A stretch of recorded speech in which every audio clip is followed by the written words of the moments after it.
How's it going, everyone? Another Post Void post, but this time I decided to do something a little different than the series that I plan on keeping up with the Order of the Nine Angles. Um, Today I'm going to actually discuss something that I found out through the research of said group. As I mentioned before, Order of the Nine Angles, they're like this esoteric, infiltrating Nazi occultist group. Anyways, so when I was doing the research, I thought, hey, maybe there's something on the opposite end of that for, anarchists, Antifa. I don't search Antifa, I search anarchism. So I searched anarchist chaos magic. And, I understand anarchism usually is atheist, but anyways, for shits and giggles, I did. And what popped up was, I believe I'm pronouncing this correctly, ontological anarchism. Ontological anarchism. And, the quick jump from there brought me to this poem, which more accurately is called, and it would be an essay, called Temporary Autonomous Zone, or TAZ. Now, this is a can of worms here, and it correctly assuming the fact that, yes, it is actually extremely accurate to say that Chaz, that the Capitol Hill Autonomous Zone, did take their name from this poem. Yes, it's a very renowned poem, very renowned in anarchism as well too. Arguably was also a crusp for Occupy, the Occupy movement. Anyways, getting into the meat of it is the person behind it all. So I'm going to discuss what's in the poem, or I'm going to call it an essay after this point. What was in Taz, the essay Taz, and but it has to be separated. It certainly does have to be separated from the person, because whether you like it or not, this essay is being utilized, is a tool, is in the tool set for a lot of different activist groups now, whether it be anarchists or Nazis or really a lot in between.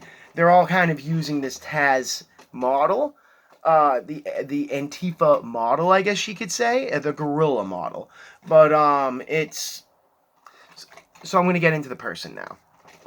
The guy, his name is Hakim Bey. Boy, that's what he goes by.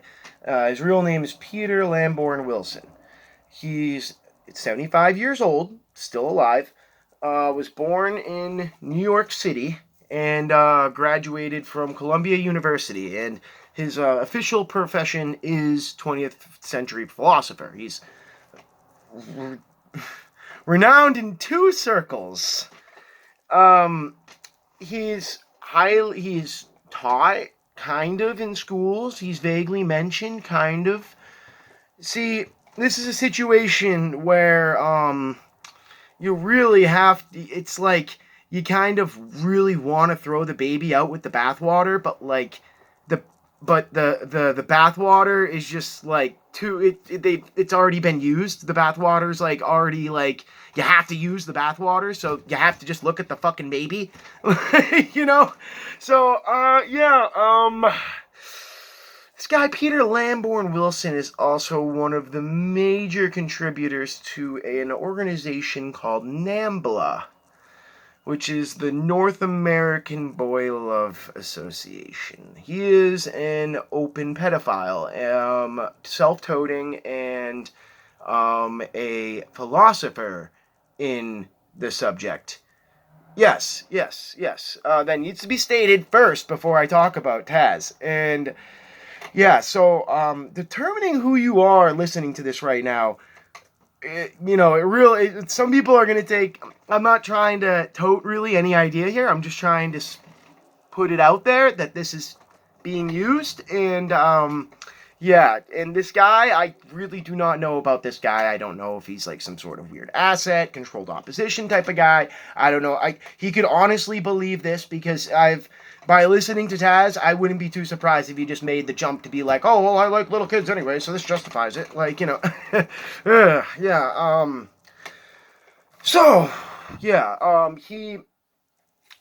Oh, and there's another thing too to be noted within Taz that does relate. Nowhere in the essay Taz does he promote any sort of child love or something like that, pedophilia. But he does mention in Taz at one point that he is a firm believer in it takes a community to raise a child type of thing, because he falls back on the fact that it's like, well, tribal humans didn't have traditional family nuclear families. They traveled in like hunter-gatherer herds, like, geese or monkeys do or something. But I mean, like, but he's also not a primitivist, so it's like I don't really understand why he would be for breaking up the family. But I mean, this was all written in 1990, but at the same time, this guy has probably been a pedophile all his life. So I don't really that specific part in Taz is somewhat alarming, where he does mention that the family needs to be broken. Yeah. So that's the baby in the bathwater, and you can decide to throw out the rest of this if you want, but you should still probably listen because this is very influential.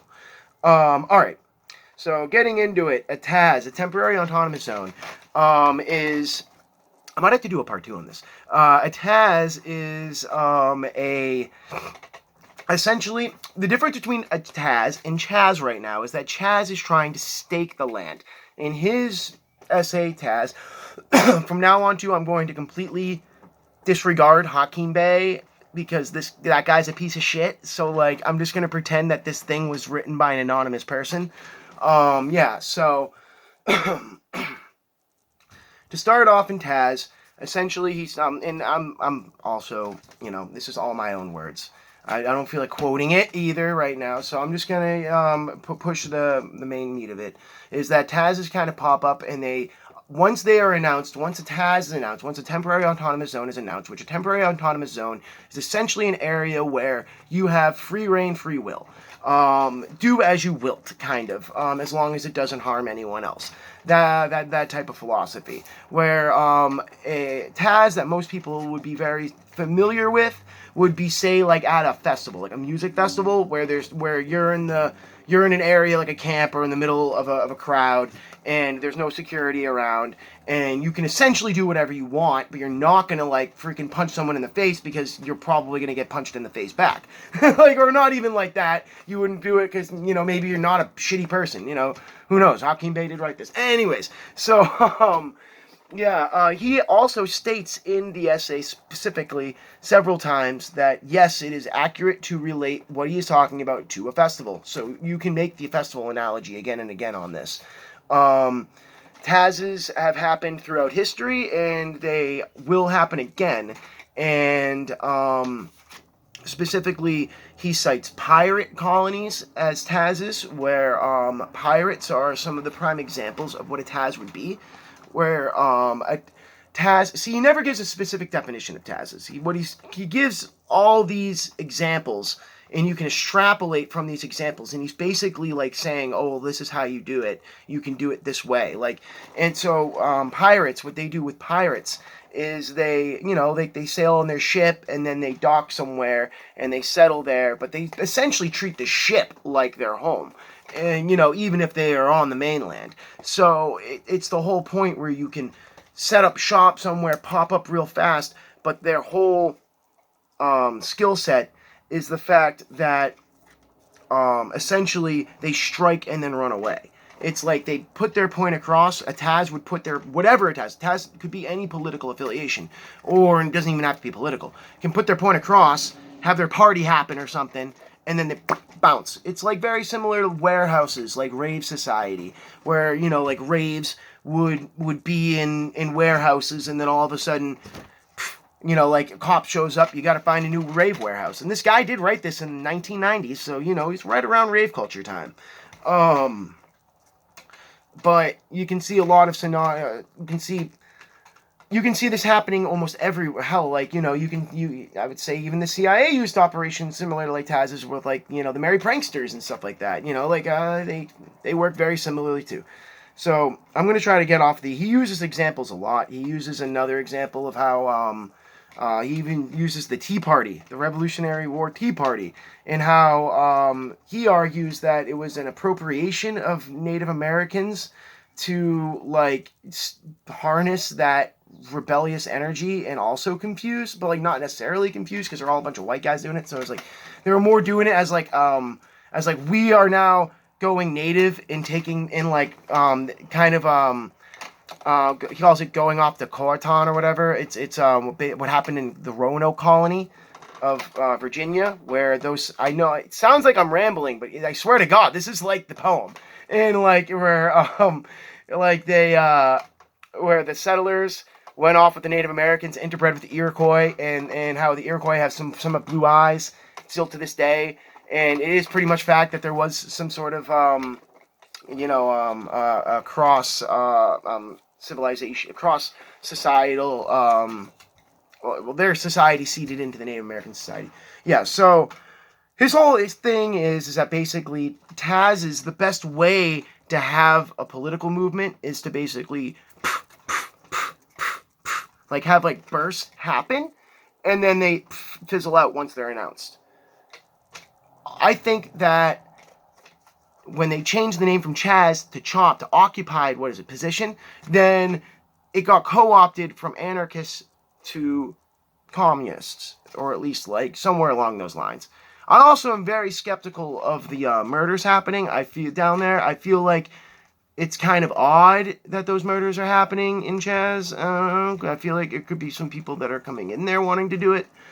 It also might have to be tied with those lynchings that they claim are suicides now and stuff. Like, yeah, I'm going to do a part 2 on TAZs because I kind of rambled and just kind of shat on Hakeem Bey for a good reason at the very beginning of this. So, yeah, I'm going to have part 2 coming up. And I'm going to have to mention Hakeem Bey again in the beginning of part 2. But this is proof right now that I did not try to gloss over that fact that he is a pedophile, or at least a self-toted promoter of one. Anyways, on to part 2 of TAZs, and the influence it has on our modern political movements and how guerrilla movements are utilizing that poem to this day. Peace.